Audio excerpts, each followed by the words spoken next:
Hi, I'm Sean Seymour, Tech Evangelist at Pagesuite, and this week we're going to be launching our new Pagesuite Live application, as well as demonstrating our Pagesuite interface, which allows publishers to get their PDF content online and distributed worldwide, literally within a few minutes. What we have at the moment is just basically a static PDF that's been uploaded into the system. Now, this just gets uploaded either automatically or manually by the end user, by the publisher. What we can do is we can intercept those PDFs from an FTP server as well. So for daily newspapers, for example, where they don't necessarily want to have all of that interaction with uploading it every single day, we can intercept those PDFs and then we turn them into distilled flash versions for online distribution. We also go one stage further and then distill those into a mobile-friendly format for iOS, for Google Play, for Kindle Fire and for Windows 8 as well.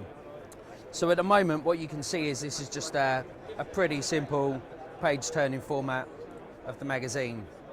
What we can do is if we go back into the Pagesuite portal, we can actually launch the Pagesuite media tool for this. And what the media tool does is it gives us the ability to be able to drop extra components on there. So things like flash animations, HTML5 overlays, image galleries, pretty much anything we can put on there that's web-based as well.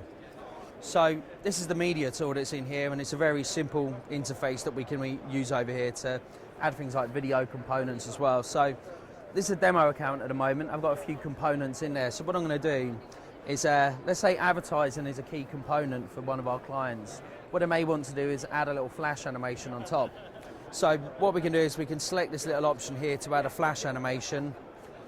We can select that flash animation from our account, which has already been uploaded, and if we select this one, use this file, and what it will do is it will just drop that animation over the top.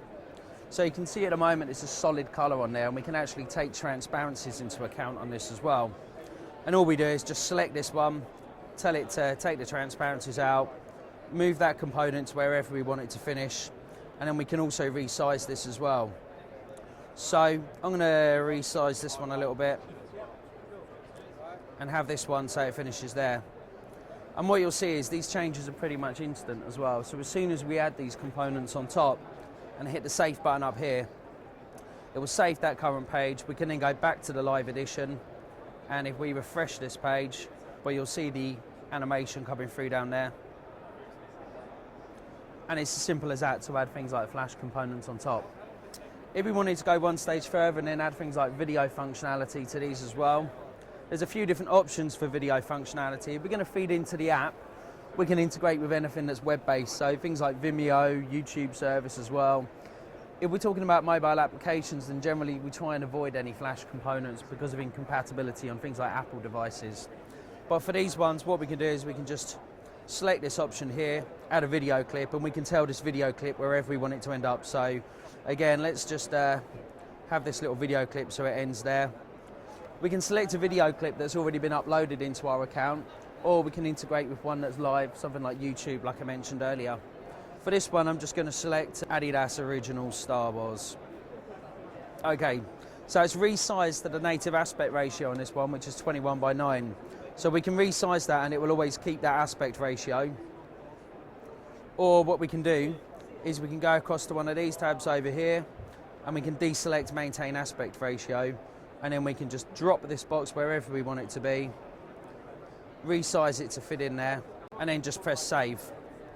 And then if we save over here as well, go back to the demo edition, hit refresh, and now what we'll see is a little video that sits on top of the page as well.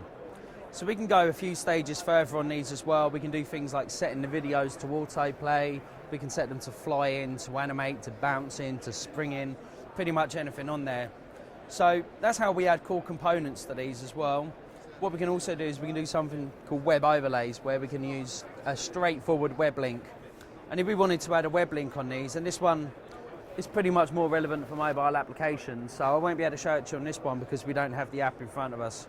But if we wanted to add something like enhance an advert here as well, what we can actually do is we can add the web overlay by pressing this, selecting the area where we want this website to show, and then just literally resize that web link as well.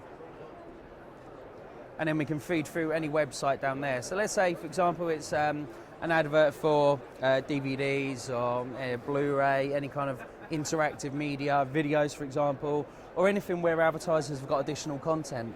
What we can do is we can actually feed through the website under there. So if you're inside the application, what you can do is you can view the print-based ad, and then you can actually make a purchase within the app. So the secret to having a good app is to not let anybody navigate outside of it. Try and do as much as you can within the app, because as soon as they navigate outside of the app, they lose their concentration. Sometimes they won't come back as well. So that's literally how we add a web overlay. What that would do on the mobile version, so that would just literally display the website down the bottom as well. Fully navigatable, you can go through, scroll through all the tabs, pretty much do everything as well. And that's how we add the core components onto one of our editions. We do provide quite deep analytics. For mobile apps, we provide analytics through Google Analytics, Omniture, Web Trends as well. And the kind of analytics we can provide there are things like time people spend on the apps, how far through they navigate, time spent on page, whether they navigate through to one of these, if we're talking about things like the web overlays as well. Our standard reporting within the system actually, then we can talk about subscriptions, how long those subscriptions are for, date ranges, whether they purchase single editions as well. We can also take into account, as I said before, time spent on page, time spent reading through the editions as well, any web links that they've navigated to outside of the editions as well. So for these editions, for the online editions, when they click on the link, they can actually open up those links in another browser as well. So something like that is very important for people to monitor advertisers as well. If an advertiser comes back to the client, they're going to say to them, how many people navigated to the link on here? And that's exactly what it's going to do. We can also provide things like a geographical split. We can provide browsers, pretty much everything that goes on with inside the editions we can report on.